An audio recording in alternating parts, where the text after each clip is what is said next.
Good evening everybody, आप सबका तहे दिल से यहाँ स्वागत है। आज मैं आपको सिर्फ अपने दो दोस्तों से मिलाने ही नहीं वाली, बल्कि एक सवाल छोड़ जाने वाली हूँ जिसका जवाब शायद हम सब ढूंढ रहे हैं। तो मैं इनवाइट करना चाहूँगी परागी एंड संजय को। मेरे दो दोस्त बहुत ज़्यादा इंटेलिजेंट हैं, यूपीएससी के एग्ज़ाम की तैयारी कर रहे हैं, बहुत मेहनत कर रहे हैं, पर आई थिंक हमें उनका एक इम्तिहान लेना चाहिए। Are you guys ready? Ready. So setup देखकर तो समझ ही गए होंगे that there is a little quiz to know कि किसकी तैयारी बेटर चल रही है। लेकिन उससे पहले इन दोनों के बारे में कुछ जान लेते हैं। परागी। नमस्ते, मेरा नाम है परागी पराशर। मैं यूपीएससी क्रैक करने की तैयारी कर रही हूँ, आईएएस ऑफिसर बनने की तैयारी कर रही हूँ।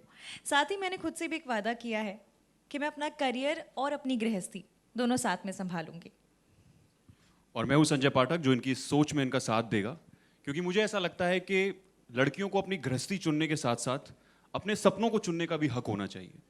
लेकिन समाज के कुछ ठेकेदार होते हैं जो कहीं ना कहीं इस दकियानुसी सोच में मुश्किल हालात पैदा करते हैं। ये सफ़र आसान तो नहीं होगा, लेकिन हम दोनों मिलकर इसे पूरा कर लेंगे। हम दोनों ही आईएएस ऑफिसर बनेंगे। लवली, आई एम श्योर आप लोग इस एग्जाम को जरूर क्रैक करेंगे एंड आई थिंक आपकी जो सोच है बहुत ही बढ़िया है। लेकिन इसी के साथ एक छोटा सा इम्तिहान शुरू करते हैं, एक छोटी सी क्विज हो जाए। What say? Done. Are you guys ready? Ready. Okay, तो जो पहला सवाल है बहुत ही ऑब्वियस है। आप मुझे बताइए कि यूपीएससी आईएएस का फुल फॉर्म क्या है? Paragi. The Union Public Service Commission. Great start. Okay, lovely. अब आप मुझे बताइए, who was the first female IAS in India? Again Paragi, brilliant, go on. Anna Raja Malhotra. Lovely, very good. Very good Paragi, very good. I know Baka, तुम भी कुछ करो, तैयारी चल रही है ना? तैयारी तो चल रही है, लेकिन मुझे बड़ी खुशी हो रही है कि परागी इस तरह से जल्दी जवाब दे रही है। और ऐसा ही होना चाहिए, लड़कियों को हमेशा लड़कों से 2 कदम आगे ही होना चाहिए, और वो होती हैं। बस स्वीट यार, एक मौके की जरूरत है। क्या सोच है। आई थिंक हमारे सोसाइटी में हर आदमी को ना ऐसा ही सोचना चाहिए। व्हाट से, है ना? चलो, अगला जो क्वेश्चन है थोड़ा सा फनी है। तो बच्चा पैदा होता है तो सबसे पहले कहता है मम्मा या पापा, लेकिन एक ऐसा स्टेट है जहां बच्चा पैदा होते ही कहता है आईएएस। बिहार, जहां से सबसे ज्यादा आईएएस ऑफिसर निकलते हैं। लवली, क्या बात है। Okay, moving on. Who is the iron man of India? परागी, वन मोर। सरदार वल्लभ भाई पटेल। लवली। परागी को देखता ही रह गया, जवाब ही नहीं दे पाया। चलिए, that is really sweet. But moving on to the next question. First IAS officer of our country. नहीं, बजर आपने क्लिक किया। सत्येंद्र नाथ टैगोर। नाइस। ओके, अब आखिरी क्वेश्चन, देखते हैं कि कौन सही जवाब देता है। Any Hindi film which was based on UPSC? Had to be you. शादी में जरूर आना। ब्रिलियंट, बिल्कुल वेल प्लेड, कांग्रेचुलेशंस। अच्छा, अभी ये तो हमें पता चल गया कि किसकी प्रेपरेशंस बढ़िया चल रही है। परागी की 2 कदम मेरी भी अच्छी चल रही है प्रिपरेशन। अच्छा, नहीं दिखाना। तो इसी के साथ मैं बताना चाहूंगी कि मैंने कहा था ना कि मैं एक सवाल छोड़ जाऊंगी, एक ऐसा सवाल जिसका जवाब हम सब ढूंढ रहे हैं। आप सबने नोटिस किया संजय कैसे परागी के हर आंसर देने पर खुश हो रहा था। He was so supportive, motivated. You know, मतलब अगर हमें वो मोटिवेशन औरतों को मिले तो आई थिंक हम बहुत लाइफ में आगे जा सकते हैं। लेकिन क्या हमारी सोसाइटी ऐसा सोचती है? क्या हमारी सोसाइटी, इज इट ओके कि अगर आदमी औरत से 2 कदम पीछे हो, औरत आगे हो, क्या वो इस बात पे सवाल नहीं उठाती? यू नो, सोसाइटी को लगता है कि अगर a woman is doing better, मतलब रिलेशनशिप में तनाव आ जाएगा, रिलेशनशिप में इश्यूज हो ना हो, लेकिन सोसाइटी की सोच से जरूर इश्यूज हो सकते हैं। है ना सोचने वाला सवाल। यू नो, मुझे समझ नहीं आता कि राम से पहले सिया का नाम लिया जाता है, कृष्ण से पहले राधा का नाम लिया जाता है। एक औरत को भगवान भी थोड़ा सा ऊंचा दर्जा देते हैं, लेकिन हमारी सोसाइटी क्यों हिचकिचाती है? क्यों हमारी सोसाइटी को लगता है कि एक औरत घर के साथ साथ अपने प्रोफेशन, अपने लव, अपने करियर को नहीं संभाल सकती? I mean honestly I feel we women can do it all. मैं यहाँ हूँ, अपने 9 महीने के बेटे को घर पे छोड़ के आई हूँ because my husband is supportive just like Sanjay. मेरे हस्बैंड घर पे आरव का ध्यान दे रहे हैं. उन्होंने कहा कि 2 घंटे का इवेंट है, अब जाओ, आप काम करो, you love doing this, take care of your career and take care of the house. So I feel हर आदमी की सोच ऐसी होनी चाहिए and I am so proud कि इस शो के ज़रिए मैं ये मैसेज दे सकती हूँ कि हर औरत को एक सपोर्टिव हस्बैंड मिलना चाहिए to pursue their career. Do you all agree और नो? सो इसी के साथ मैं कहना चाहूँगी इट्स अ ब्यूटिफुल शो. इस मोड़ से जाते हैं. I am so proud to be associated with it. 6 दिसंबर से आ रहा है, Monday to Saturday 6:30 PM only on ZTV. It's a great concept. आप सब ज़रूर देखिए, ज़रूर सपोर्ट कीजिए because I think it's a wonderful concept and congratulations. Thank you sir. Thank Thank you you so so much. much, Thank you so much. Anita ji. And Sanjay Paragi, please take your. By the way I came in hotel for some marriage purpose, तो मैंने देखा कि आपका बहुत अच्छा concept है. मैं भी सर इसी कंसेप्ट पे काम कर रहा हूँ. मैंने अभी एक्टर से बात किया, लक्ष्य IAS. तो सर आपको ऐसी प्रेरणा क्यों मिली कि इस तरह का सीरियल बनाया जाए जो बिल्कुल लीक से हटकर है, जिसमें आजकल जो सीरियल रोमांटिक, प्रेम, घर की बातें, सामाजिक ताना बाना, ये बात आपके मन में कैसे आई? सर मेरे पिताजी एक रिटायर्ड IAS ऑफिसर हैं, यूपी के होम सेक्रेटरी थे. और मैं एक ऐसे परिवार में पला बड़ा हूँ जहाँ अगल बगल जो है हमने सिर्फ सिविल सर्वेंट्स को देखा था. और वो माहौल जो है वो मेरे लिए पर्सनली कोई बहुत नया माहौल नहीं था. लेकिन उसके बावजूद जिस समाज में हम लोग रहते हैं वहाँ पर जो मैंने बात कही और जो शो के थ्रू हम लोग कहने की कोशिश कर रहे हैं कि जब एक लड़का और लड़की को लेकर के डिफरेंस जब आपको समाज में 2021 में भी आपको इस माहौल में आज के समय में भी बहुत ही एविडेंटली दिखाई पड़ता है, तो कहीं ना कहीं ये बहुत ज़रूरी हो जाता है कि इस तरीके की कहानियाँ जो हैं वो दुनिया के सामने लाई जाएं. और दूसरी एक बात जो हमने बोली कि जब जो संजय ने कही थी कि बिहार एक ऐसा स्टेट है जहाँ से आज भी सबसे ज़्यादा IAS ऑफिसर्स जो हैं सिविल सर्विसेज निकल करके आते हैं. और बिहार को आप 1 मिनट के लिए किनारे पे रख दीजिए. मैं इस बात पे जो है एक तवज्जो देना चाहूँगा कि जहाँ हम बड़े शहरों से बाहर निकलते हैं और छोटे शहरों में जाते हैं, हम बिहार की ही बात क्यों कर रहे हैं, हम यूपी की बात करें, हम MP की बात करें, हमारी कहानी भोपाल में बेस्ड है. छोटे शहरों में आज भी एक चाव है, एक महत्वाकांक्षा है, एक इच्छा है कि सिविल सर्विसेज के एग्ज़ाम्स में अपीयर किया जाए और UPSC के एग्ज़ाम को क्लियर करके जो है लड़के लड़कियां मेन स्ट्रीम में आकर के देश की सेवा करने चाहते हैं. ये लगन आपको छोटे शहरों में कहीं ना कहीं ज़्यादा दिखाई पड़ेगी. ये एक फैक्ट है. तो हम बिहार और गुजरात और UP को किनारे कर देते हैं. सो ये बहुत ज़रूरी हो गया था कि ये 2 मुद्दों को मर्ज करके किसी तरीके से अगर हम एक ताना बाना जोड़ करके एक कहानी रच सकें. सो यही प्रेरणा रही है. और जैसा कि मैंने शुरुआत से कहा कि दुनिया में जितनी भी कहानियाँ निकल करके आती हैं ना, वो आपकी जो खुद की ज़िंदगी होती है और आपके जो अगल बगल घट रहा होता है उनसे प्रेरित होकर के ही कहानियाँ बाहर आती हैं. मतलब हम सब समाज के हिस्सा हैं और इसलिए कहानियाँ भी वही होती हैं जो समाज में घटित होती हैं. अभी आपने कहा कि रोहित आपके टूवर्ड्स बहुत सपोर्टिव है, आपका एक बेबी है 9 मंथ का. इन्होंने कहा कि मतलब आजकल की भी जनरेशन में अगर साइड के लोग हो या अपने फैमिली मेम्बर्स भी ऐसे हैं कि लड़कियां इतनी ही आगे जाए, इससे आगे ना जाए, तो आपका इस बारे में क्या कहना है? मतलब ये सोच जो है, मतलब आगे लड़कियों को जाने न देने की, क्या कहना चाहते हो उसके बारे में? वेल देखा जाए तो रूरल एरिया में ना इस बात को ज़्यादा ध्यान नहीं दिया जाता. जो छोटी बच्चियाँ होती हैं, खास करके लड़कियाँ, उनको ना ड्रॉप आउट कर देते हैं कि इसे तो घर का काम करना है. You know, it's not importance is given to girls being educated and doing anything for the country. So I think ये जो शो है बहुत ही ब्यूटीफुल है एंड मैं इससे काफ़ी रिलेट करती हूँ. जैसा कि मैंने कहा कि मेरे हस्बैंड बहुत सपोर्टिव हैं. आई डोंट नो आपको पता हो या ना हो, मेरा जो 2nd इनिंग है शादी के बाद शुरू हुआ है, ये है मोहब्बतें शादी के बाद, नागिन शादी के बाद. सो लिटरली मैंने डबल शिफ्ट, ट्रिपल शिफ्ट किया after my marriage. And Rohit has been supportive and it's a message to be given in every area के अगर पति सपोर्टिव है तो लड़की आगे बढ़ सकती है, अपने सपनों को पूरा कर सकती है। Thank you. Wrong after इश्क पर जोर नहीं. What made you choose it?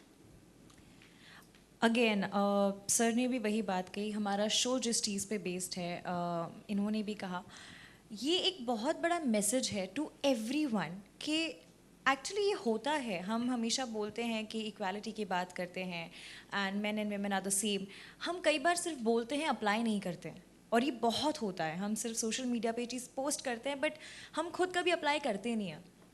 तो डेफिनेटली एक thought made me choose this कि क्यों लड़कियां हमेशा पीछे हों। और एक्चुअली ये चीज़ होती है कि क्या करना है तुम्हें, पढ़ लिख के ठीक है जितना पढ़ लिखना है लिख लो, उसके बाद शादी तो करनी है, सेटल डाउन होना है। ये एक्चुअली सबकी सोच है हर जगह पर, ज़्यादातर आई वुड से। तो मुझे ये चूज़ करना था ताकि मैं ये चीज़ पोर्ट्रे कर पाऊँ कि नहीं, लड़की भी आगे हो सकती है। हालांकि आपने देखा जैसे कि परागी बहुत कुछ फेस कर रही है, परागी अपने घर में ये सिचुएशन फेस कर रही है जहाँ पे उसे पढ़ने नहीं दिया जा रहा है ईजिली, बट उसके ताऊजी बहुत सपोर्टिव हैं। तो मुझे ये था कि यार definitely I want give this message to everyone कि क्यों लड़कियों को पीछे करना है। लड़कियां जब अपने पे आए ना, तो हम सब जानते हैं वो क्या कुछ नहीं कर सकती है। वो घर भी संभाल सकती है, वो काम भी कर सकती है, वो एक पॉइंट पे बच्चा भी पाल सकती है, वो सब कर सकती है। तो मुझे ये चीज़ बहुत मोटिवेट किया ये शो चूज़ करने के लिए और ये कैरेक्टर को पोर्ट्रे करने के लिए, और मैं अपनी फुल 100% कन्विक्शन के साथ इसे पोर्ट्रे करने की कोशिश कर रही हूँ। आई जस्ट होप आप लोगों को पसंद आए। मैं एक छोटी सी चीज़ जो है ना इसमें एक ऐड करना चाहूँगा, वो ये कि कहानी के माध्यम से ना कहीं पे ये चीज़ प्रोजेक्ट करने की कोशिश नहीं कर रहे हैं कि एक लड़की को आगे बढ़ने के लिए एक लड़के की ज़रूरत है। That is not the message. It is not कि अगर वो परागी का कैरेक्टर जो है या परागी जो है इसलिए आगे बढ़ रही है क्योंकि संजय ने उसको सपोर्ट कर दिया या संजय के रहमो करम की वजह से वो आगे बढ़ रही है। अगर संजय उसकी ज़िंदगी में ना भी होता तो भी जो है परागी जैसी लड़कियां अपने बलबूते पे भी आगे बढ़ सकती हैं। सो कहीं ना कहीं शो की मैसेजिंग ये नहीं हो सकती है कि अच्छा ठीक है अब लड़कियां इसलिए आगे बढ़ रही हैं क्योंकि आदमियों ने डिसाइड कर लिया कि लड़कियों को सपोर्ट करेंगे। No, it's not like that. The time is changing और लड़कियां जो हैं अपने बलबूते पे आगे बढ़ेंगी। और ये बहुत ज़रूरी है कि समाज में संजय जैसे लड़के या जो अनीता जी ने एग्जाम्पल दिया इनके हस्बैंड जैसे लोगों का होना ज़रूरी है, क्योंकि उनके पास कोई चॉइस नहीं है। I think that is the most important thing. लड़कियां किसी ना किसी तरह से अपना वेट ज़रूर ढूंढ लेंगी आगे बढ़ने का, लड़के की ज़रूरत नहीं है। बट हाँ, जब संजय जैसे लोग हों लाइफ में तो उससे अच्छा क्या ही होगा। मेरा प्रश्न आपसे ही है सर जी कि आपने बताया कि most of the IAS officer Bihar से है, you been already from the family of IAS officer.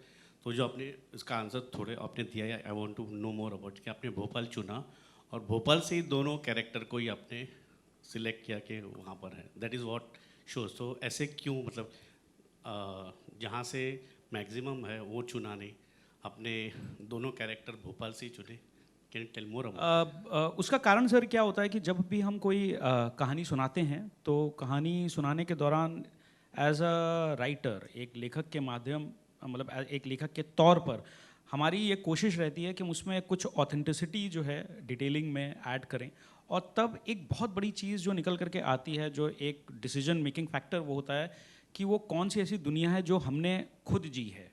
तो वहाँ की जो डिटेल्स हैं वो हमें खुद मालूम होती हैं। तो हमारी कहानी की जो one of the main writers हैं भावना व्यास, वो खुद भोपाल की हैं। सो जब क्योंकि उनकी पैदाइश और परवरिश भोपाल में हुई तो कहीं ना कहीं कैरेक्टर्स के साथ जो एक आप जस्टिस करना या डिटेलिंग करेक्ट होना वो हमारे लिए थोड़ा सा आसान हो जाता है। उसके अलावा और कोई कारण नहीं है। प्लस दूसरी चीज़, मैंने एक चीज़ और भी बोली कि बिहार से फैक्चुअली बिहार से ज़्यादा लोग निकलते होंगे, बट बिहार से ज़्यादा इंपॉर्टेंट जो ये है कि छोटे शहरों से लोग ज़्यादा निकलते हैं। So Bihar is obviously one of the leading states, लेकिन बिहार के अलावा चाहे वो भोपाल हो, इंदौर हो या और भी छोटे राज्य हों, झारखंड, छत्तीसगढ़, जहाँ से ओवरऑल देखा जा रहा है कि बहुत बड़ी तादाद में लड़के और लड़कियां जो है सिविल सर्विसेज एग्जाम में अपीयर करते हैं। तो भोपाल चूज़ करने का कारण बस यही था कि हम लोग ज़्यादा कंफर्टेबल थे उस बैकड्रॉप से, उस माहौल से और उन पात्रों से। एक कदम आगे चल रही है, आपको इनसिक्योरिटी नहीं फील हो रही है? बिल्कुल भी नहीं। क्यों होगी इनसिक्योरिटी फील? लड़कियां हमेशा एक कदम आगे ही होती हैं, मुझे ऐसा लगता है, और उनको होना भी चाहिए। और यही सच्चाई है, यही हकीकत है। अगर लड़की एक कदम आगे है तो तो मुझे ऐसा लगता है कहीं ना कहीं अगर वो एक कदम आगे होती है तो लड़के को भी आगे ले जाती है साथ में। लड़का अगर आगे चल रहा है, लड़की पीछे चल रही है, ये एक मैच नहीं है। लड़की को आगे चलना चाहिए और हमेशा वही आगे होती है। प्यार करता है, इनसिक्योरिटी कहाँ से आएगी? Character like Sanjay, it's not a character we see especially in television industry. So when you were offered this character, what was your exact reaction? मैं तो बहुत खुश हो गया था और बहुत ही अच्छा कैरेक्टर। ऐसे कैरेक्टर्स प्ले करने में, जब भी आप कोई कैरेक्टर प्ले करते हो तो आप उस कैरेक्टर से भी बहुत कुछ लेकर जाते हो। आप कहीं ना कहीं उस कैरेक्टर से आपको कुछ मिलता है। तो संजय से मुझे बहुत कुछ सीखने को मिल रहा है और मैं रोज़ संजय से सीखता हूँ। And thank you so much Saurabh sir and ZTV कि मुझे ये opportunity मिली। हितेश ने पहला ऑडिशन दिया था और हम लोग डबल माइंड थे, हम लोग सोच रहे थे। So Charu ji who is the programming head for Zee, वो और हम लोग आपस में डिबेट कर रहे थे। और ऑब्वियसली होता है ना कि जब हम लोग ऑडिशन शुरू करते हैं सो आप ढूंढते रहते हैं एक पॉइंट तक कि अच्छा और भी कोई बेहतर मिल जाए। और करीब 15 दिन बाद हमने वापस इसका ऑडिशन किया और उसके बाद जो 15 दिन में इन्होंने मेहनत करी थी, वो जो सेकंड ऑडिशन हुआ उसके बाद जो है हमको दिखने लगा कि अगर कोई संजय होगा तो शायद ऐसे ही दिखता होगा। Thank you sir, thank you.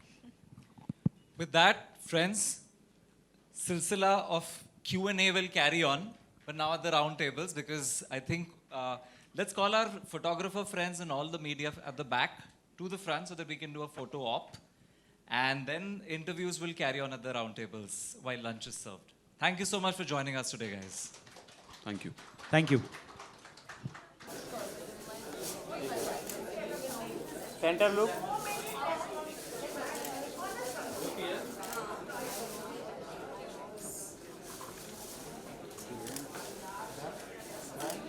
Done done. अभी दोनों थोड़ा आगे।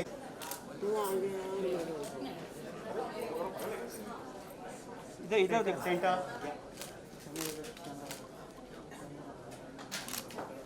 इधर देखो, इधर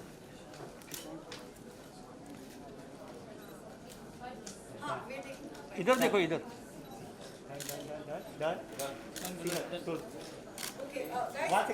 सुनो look at stay. Ma'am centre. आपको कैसा लग रहा है शो एंड कौन से नजरिए से देखते हैं? आई थिंक मेरा एक ही नज़रिया है, a man supporting the woman. एक लड़की अपने सपनों को पूरा करना चाहती है। शादी के बाद यूजुअली ऐसा होता है that a woman gives up or you know she doesn't get a chance to fulfill her dreams। चाहे मेरी मम्मा हो या मासी हो, मैंने सबको देखा है कि शादी के बाद करियर पे एक रोक आ जाती है। And I am glad that एक ऐसा शो आ रहा है जो यू नो इंस्पायर कर रहा है आपको, आपके फैमिली आपको सपोर्ट करे। I mean of course a woman can do it on her own with her you know own ability, लेकिन अगर एक फैमिली का पुश, फैमिली का सपोर्ट आता है तो एक अलग ही खुशी होती है। So I am glad I am associated to a show like that because I know my career has literally taken off शादी के बाद। तो मुझे बहुत अच्छा लगता है कि यू नो ऐसी कहानियाँ को मैं सपोर्ट करूँ। एंड आई एम ग्लैड के रूरल एरियाज़ हर जगह पर ये बात पहुँचेगी। So Anita, what was the reason you did anchoring, hosting the show? Like I said, it's an experience that I have faced. I know how my husband has strongly supported me. हालांकि जैसा कि मैंने कहा कि मैं husband के बिना भी कर सकती, मैं I'm sure मैं अगर मेरे husband ने मना किया होता फिर भी मैं यहीं पर होती, लेकिन क्योंकि उसकी खुशी से सब हुआ है, he has pushed me, inspired me. The entire experience becomes more fulfilling because your family is with you. Okay, so ma'am, we are living in 2021. Talking about this concept, this was an older concept in 90s. Do you think still these things matters a lot? See, 21वीं सदी है and still ऐसे कई states हैं, कई छोटी छोटी rural जगहें हैं जहाँ पर एक लड़की को अपने सपने पूरा करने का हक नहीं होता। तो भले ही 21वीं सदी है, ये मैसेज पहुँचाना कि ऐसा होना चाहिए, करना चाहिए। Although you know 21st century everybody is doing what they want to do, but still ऐसी certain areas हैं जहाँ पर ये मैसेज का पहुँचना ज़रूरी है। and इस शो के ज़रिए I'm sure ये मैसेज पहुँचेगी and it will be a good it will be seen in a very positive light. It's because it's not a regressive show, it's a progressive show in every way.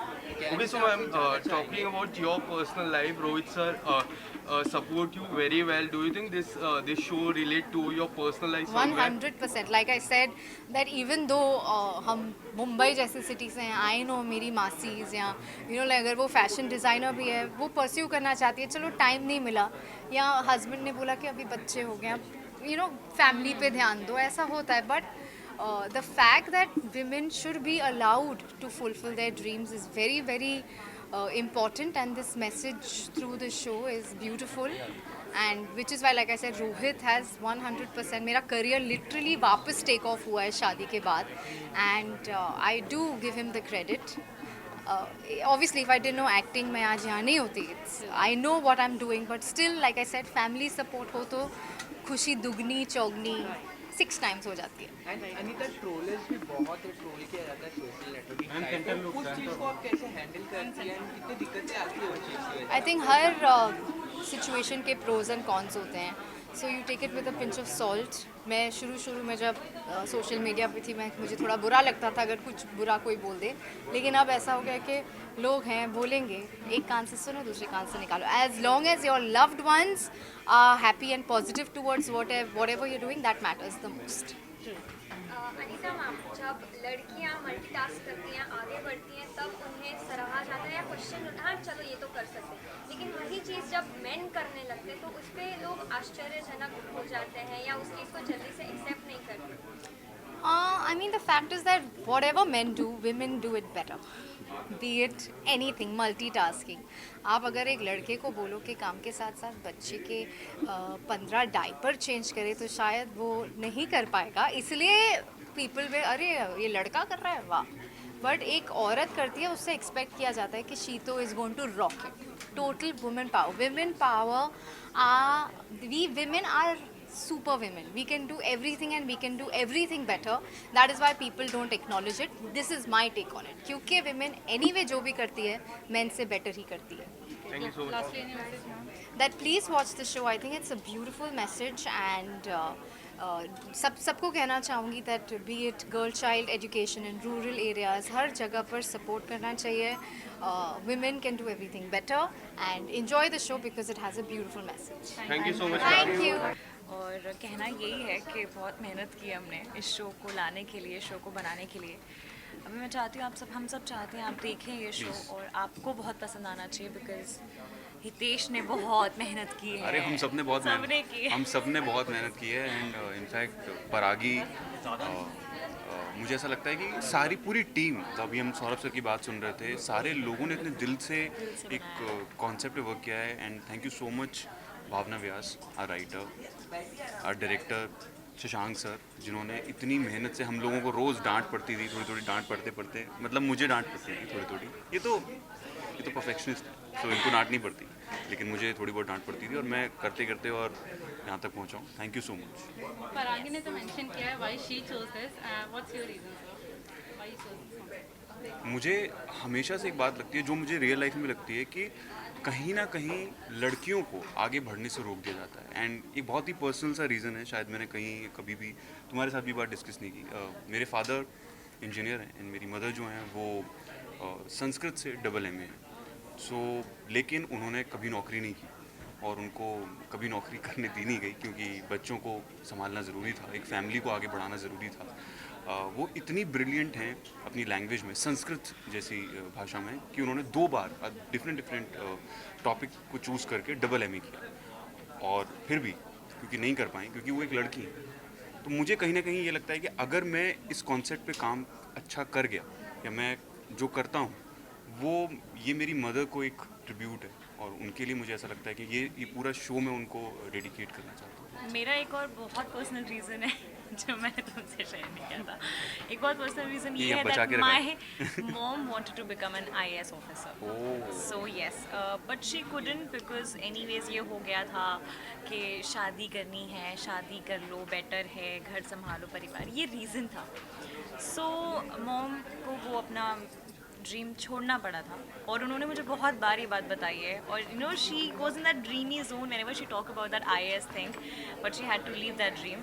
तो अभी मैं actor बन गई हूँ, मैं तो नहीं कर पा रही हूँ, बट येस, ये शो मेरे लिए चूज़ करने का बहुत बड़ा ज़रिया है कि शायद मैं ये शो के तरफ से अपनी मॉम को एक ट्रिब्यूट दे पाऊँ कि कैसे कर लेते हो, और बाकी लोगों को ये समझा पाएँ कि मत, लड़की ना सब कर लेगी, लड़कियों में ना हर चीज़ होती है, हर इमोशन होता है, हर एक चीज़ का कॉन्फिडेंस होता है, वो हर चीज़ संभाल लेंगी, तो प्लीज़ करने दो। वो गृहस्थी भी संभालेगी, वो काम भी करेगी, तो करने दो। और कितनी कमाल की बात है कि आज हम दोनों ही बात डिस्कस कर रहे हैं, हम दोनों ने कभी एक दूसरे को ये वाली बात नहीं बताई। अच्छी बात है, सीधा। Okay, so my question is for both of you. Romance भी करते हुए दिखाई दे रहे Let him ask. No, let him. Show में रोमांस करते दिखाई दे रहे, कोई एक टिप्स देना चाहे तो लव गुरु आप कुछ टिप्स देना लव गुरु, अरे हितेश तो लव गुरु है हमारा। Hitesh in real life RJ भी है। तो मैं एक दिन पैकअप के बाद अपनी कार में जा रही हूँ और रैंडमली मैंने रेडियो चलाया और हितेश शायर बदनाम के नाम से कुछ आ रहा था, एंड आई वाज लाइक अरे इट्स हिम। तो मैंने पूरी टिप्पणी सुनी। तो ये हर किसी को लव एडवाइस देते हैं, दीजिए। मेरी लव एडवाइस सबके लिए यही है कि सबसे पहले तो लड़कियों के साथ, can you please have silence please. मेरी लव एडवाइस सबको यही है कि सबसे जिस भी लड़की से आप बात करते हैं थोड़ा अच्छे से बात करो और मैं तो तुमसे अच्छे से ही बात करता हूँ, ठीक है। अच्छे से बात करो और उनको समझने की कोशिश करो, और 2-3 शायरी वायरियाँ याद रखो। तो अगर कोई लड़की अच्छी दिखे तो आंखों पे कुछ शायरी वायरी बोल दो, हो जाएगा। एक तो आप भी बोल Okay. दीजिए सर, मेरे अगर इसकी याद हो परागी। परागी के लिए। परागी के लिए मुझे लगता है क्योंकि इनकी बहुत ही खूबसूरत इनकी आंखें हैं, तो मैं ये बोलूँगा कि तेरी आंखों में देखता हूँ जब मैं ख्वाब इस कदर, तेरी आंखों में देखता हूँ जब मैं ख्वाब इस कदर, ये हकीकत की दुनिया कुछ अनजानी सी लगती है। तू दूर है मुझसे फिर भी पास है मेरे, तेरे होने में कुछ कहानी सी लगती है। यूं एक रोज़ खुदा मिल ही जाएगा, यूं एक रोज़ खुदा मिल ही जाएगा, मिल के तुझसे नज़र अब मेरी रूहानी सी लगती है। क्या बात है, क्या बात है। Okay, so my question is for both of you. आप इतना बड़ा कैरेक्टर प्ले कर रहे हो, is giving such a big message to the society. तो आप दोनों से पूछना चाहूँगा कि कितना चैलेंजिंग फेस होता है कि सोसाइटी को हम एक मैसेज फॉरवर्ड कर रहे हैं। So my first question is this. Challenging, मैं आपका क्वेश्चन थोड़ा समझा नहीं, can you please repeat this okay, so my question was that कि आप दोनों एक मैसेज दे रहे हो एक सोसाइटी को, so how it is challenging for you to play this role, so आप वो रोल में हम घुस सके और वही मैसेज सोसाइटी को दे सके। मोर देन चैलेंजिंग नो, हमें ये चीज़ बहुत मोटिवेट करती है, बिकॉज अगेन हम सोसाइटी को ये मैसेज दे रहे हैं और हमारी सोसाइटी ऐसी है जो ऐसी सोच रखती है। सो ये सोसाइटी की जो सोच ना उल्टा हमें मोटिवेट करती है कि हम इसको और कन्विक्शन के साथ प्ले करें, ताकि हम उन्हें समझा पाएँ जो हम दिखाना चाहते हैं, जो जिसकी वजह से हम ये शो कर रहे हैं, वो मैसेज उन तक पहुँचा पाएँ। तो आई थिंक चैलेंज तो ये होता है कि हर वो एक टॉपिक पिक करना, हर एक सोशल मुद्दा उठाना, जो सोसाइटी का मुद्दे होते हैं उनको पिक करना। हम दोनों यही सोचते हैं कि उस मुद्दों में अगर हमारी आप बीती हो तो हम क्या रिस्पॉन्ड करेंगे। सो वो सारी चीज़ें सोचते हैं आई थिंक, बट वो चैलेंज नहीं होता। एज एन एक्टर हमारा होमवर्क होता है वो। बस चैलेंजिंग ये है कि जो मुझे लगता है कि बिल्कुल सही बोला अक्षता ने, चैलेंजिंग सिर्फ इतना सा है कि वो बात जो हम पहुंचाना चाहते हैं वो बस वो पहुँचे, वो हम इतने कन्विक्शन के साथ उस चीज़ को करें कि वो शायद वो उन तक वो बात पहुंच जाए, और अगर वो पहुंच गई बात तो हमारी सोसाइटी, हमारा ये समाज बहुत आगे निकल जाएगा। Okay, so we are in 90s and the concept seems like 90s. So we are in 2021. So क्या आपको लगता है this thing still matters in 2021? It does. अगर It does. आपको क्या लगता है कि आपने बोला कि ये कॉन्सेप्ट 90s का है, पर आप ये बात कैसे कह सकते हैं 90s का है? क्या आज ऐसी चीज़ें Equality. I'm talking about equality. नहीं, इक्वेलिटी भी मैं बात कर रहा हूँ, पर ये 2020 में भी हम वैसे ही हैं, 2021 में भी हम वैसी ही चीज़ें फेस करते हैं। आज कितनी ऐसी न्यूज़ अगर आप पढ़ते हैं सुबह सुबह उठकर कि लड़कियों के साथ उतना इक्वल बिहेवियर नहीं है। अगर आप, और ये बहुत फैक्ट, मैं एक बात बोलूँगा कि ऑफिस में अगर आपका कोई बॉस वो लड़का है और वो अगर आपको थोड़ा डांट देता है तो आपको शायद उतना बुरा नहीं लगेगा। ये एक्चुअली मैंने शायद कहीं देखा है, मैं डिस्कस नहीं कर सकता, लेकिन अगर कोई लड़की बॉस है और वो आपको डांट देगी तो कहीं ना कहीं लगता है कि क्यों ऐसा क्यों हुआ। Because of male ego. Yes. ये है, और ये मेल ईगो नाम की चीज़ हम सब जानते हैं, और आई थिंक हम यहाँ खड़ा हर एक इंसान इस चीज़ से एग्री करेगा, इवन मैन, कि वो मेल ईगो बहुत जगह आ जाता है, बहुत जगह आता है। तो आई थिंक वो थोड़ा कंप्रेस करना होता है बस, और तो कुछ नहीं। I mean the show is all about this, and I think. और मुझे एक चीज़ और बोलनी है कि ये बहुत ही क्यूट लग रहे हैं जैसे उन्होंने माइक पकड़ा हुआ है। Thank you so much. Okay, so lastly क्या फैंस को क्या शॉर्ट मैसेज देना चाहोगे? शॉर्ट मैसेज यही होगा कि please let's just not talk about equality men and women only on social media platform. Let's just apply it in our real life, in our house, in our own world. Let's do it. I think बहुत बदल जाएगी दुनिया, बहुत चीज़ें बदल जाएंगी अगर हम लड़कियों को कम समझना बंद करें और एक कदम ऊपर रखें। और एक्चुअली लड़कियां जब अपने पे आती फाड़ देती है, ये बात बहुत सच है। लड़कियां अपने पे आती नहीं है बस कई बार, क्योंकि अगेन एक औरत इतनी सुलझी हुई भी होती है कि उसे गृहस्थी संभालनी है, इसलिए वो कभी कभी खुद को नीचे, हमारी माँ सबसे बड़ा एग्जाम्पल होती है जो गृहस्थी चलाने के लिए हर चीज़ कितना मैनेज करती है। सो आई थिंक बस मैं ये बोलना चाहती हूँ, प्लीज़ ये शो देखो, प्लीज़ ये शो देखो, बहुत मेहनत से बना है और बहुत ही प्यारा कॉन्सेप्ट है। तो मेरा एक लास्ट मैसेज यही है कि बस लड़कियां जो करना चाहती हैं उन्हें वो करने दिया जाए। मतलब जो इंसान इस ज़िंदगी में जो करने आया है, जो वो कर सकता है, उसको करने देना बहुत इम्पोर्टेंट है। अगर किसी को आप रोक लेंगे, अगर आज मुझे रोक लिया जाता एक्टर बनने से तो मैं एक्टर नहीं बन पाता, अगर आपको रोक लिया जाता रिपोर्टर बनने से तो आप रिपोर्टर नहीं बन पाते। तो उसमें लड़का लड़की ये सब नहीं आना चाहिए, जिसके जो ड्रीम्स हैं वो पूरे होने चाहिए, यही ज़िंदगी है बस। Thank you so much sir, thank you so much ma'am.